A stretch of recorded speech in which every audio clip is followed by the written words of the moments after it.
Kelly, voltando então pro assunto desempenho, claro que tudo que a gente está falando relaciona-se a desempenho. A gente falou de manual do proprietário, super importante isso para o desempenho da edificação.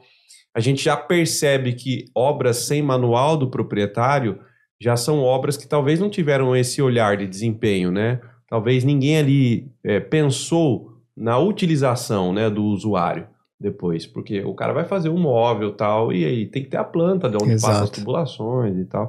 Enfim, tudo isso faz parte do desempenho.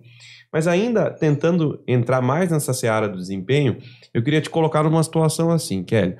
Suponhamos que você é uma construtora.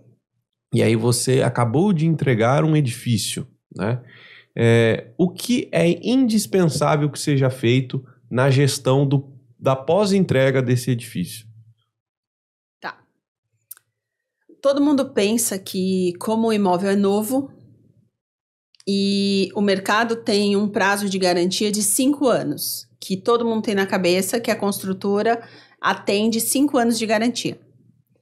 E aí, para a gente entrar nessa parte do desempenho. A norma de desempenho veio para quê? Para determinar prazos, não só de vida útil, como de vida útil de projeto. Tá, diferencia esses dois para a gente.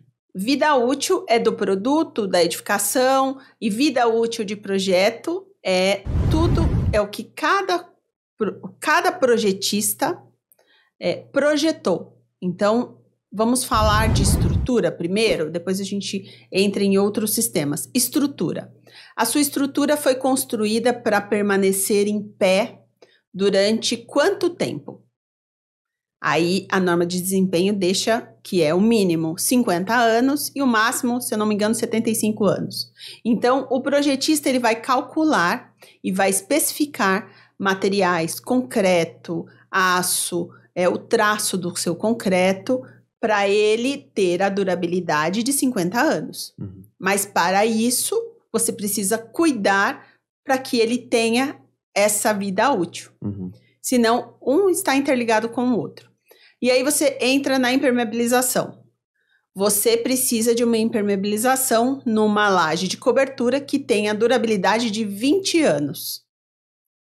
O que você vai especificar? O projetista de impermeabilização vai especificar para que essa laje tenha a vida útil de 20 anos. Ele vai colocar manta dupla? Ele vai colocar 2 tipos de impermeabilização para que tenha esse desempenho? Uhum. Então, isso é vida útil de projeto. Só que, para que ele consiga ter esse desempenho de 20 anos, quais cuidados eu preciso ter nessa laje de cobertura? Inclusive, um dos fatores do cálculo de vida útil de projeto é o plano de manutenção, né? Exatamente. Então, assim, aí a gente começa a entender a necessidade do manual, a necessidade do projeto e a necessidade das especificações corretas de cada projetista. Se o projetista não está atualizado com as tecnologias do mercado, ele acaba ficando obsoleto. Uhum. E aí ele não consegue atender a norma de desempenho. Então, existe... eu presto consultoria sobre a norma de desempenho para algumas construtoras justamente para isso. Qual a finalidade de cada item para que você consiga ter um melhor desempenho? Você vai ter vamos falar um pouquinho de ruído. Que as pessoas se incomodam muito, inclusive na área condominial, você vai fazer uma laje de espessura de 10 e você não vai colocar uma proteção de impacto de piso. Qual vai ser o incômodo para o morador quando ele for um ocupante dessa unidade? Quando você vai fazer uma tubulação e um forro de gesso na unidade abaixo e o ruído que causa da água, do escoamento da água, quanto que vai incomodar essa unidade de baixo? Isso tudo está na norma de desempenho. Uhum. Então, só que aí quando você pensa em norma de desempenho, que é a 15575, entrando na hidráulica, você entra na 5626, que especifica desde lá de trás ruído em tubulação de esgoto. Então, não é uma novidade. Aí você entra com... antes da atualização da norma, a gente tinha muito o golpe de ariete, quando a gente usava a válvula de hidra. Aí eliminou-se a válvula hidra, acha que era o único ruído que existia nas tubulações hidráulicas. Era o golpe de ariete. Só isso que existia? Não, não é só isso que existia. E a norma é bem clara, a 5626, não é nem a 15575. Tem muita coisa, né? Tem muita coisa. Então, assim, para a gente melhorar o desempenho da edificação, e quando você entrega para um condomínio, você imagina, quem vai cuidar de tudo isso? O zelador? Manutencista ou uma assessoria técnica preparada? Aí, os condomínios acham que o zelador, ele é capaz de cuidar de tudo isso. Eu gosto de pensar nas nossas edificações não como um carro. Eu gosto de pensar como um navio. Porque um navio é maior. Um navio tem bombas. Um navio tem motores. Um navio tem casco. Um navio tem revestimento. Então, pensa como um navio e você precisa cuidar desse navio, porque senão ele vai afundar. E aí, você deixar um zelador cuidar de um navio é uma falta de responsabilidade tremenda. E responsabilizar ele por isso é desleal com um profissional desse, porque o zelador, ele tá lá para trocar uma lâmpada, ele tá lá para ver, para cuidar dos funcionários, para ver a limpeza, ele tá lá para ver coisas rotineiras. Aí você precisa contratar um manutencista, só que você não colocou isso na previsão orçamentária. Aí você contrata um manutencista. O que esse manutencista vai fazer? Esse manutencista cuida de elétrica, hidráulica e tudo. Ele realmente está preparado para cuidar de tudo? E aí a gente chega num ponto final, que é assessoria técnica.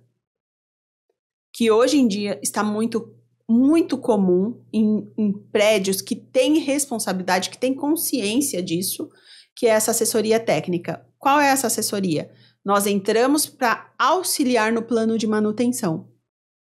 Entramos para verificar todos os sistemas, a gente faz um checklist total da edificação, mapeando todos os componentes e fazemos vistorias quinzenais e auxiliamos o síndico e o zelador. E a contratação de empresas especializadas. Aí a gente começa a fechar o cerco. Quando você fechou o cerco, você está com uma assessoria técnica que dá instrução para essa equipe, tanto para o síndico quanto para o zelador, quanto contratações de empresas especializadas. Você entra na garantia, que a norma de desempenho também fala de garantia e de prazos de garantia. Você entrou na garantia. Se você não tem o plano de manutenção em ordem, devidamente registrado, a construtora ganha o processo falando que você perdeu a garantia porque você não deu a manutenção. Quando você tem esses passos que eu falei, você consegue ter a garantia válida, de acordo com a norma de desempenho, de acordo com o manual do síndico, que a construtora vai ter que te resguardar de algum problema que ocorra. E hoje nós estamos perdendo muito porque os condomínios não estão se adequando a isso. Então as construtoras estão nadando de braçada. Porque elas falam, você não deu manutenção, você perdeu a garantia.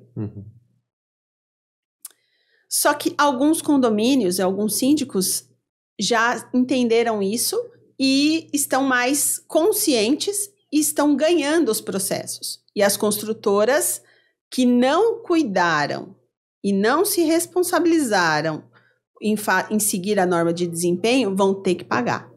E estão pagando.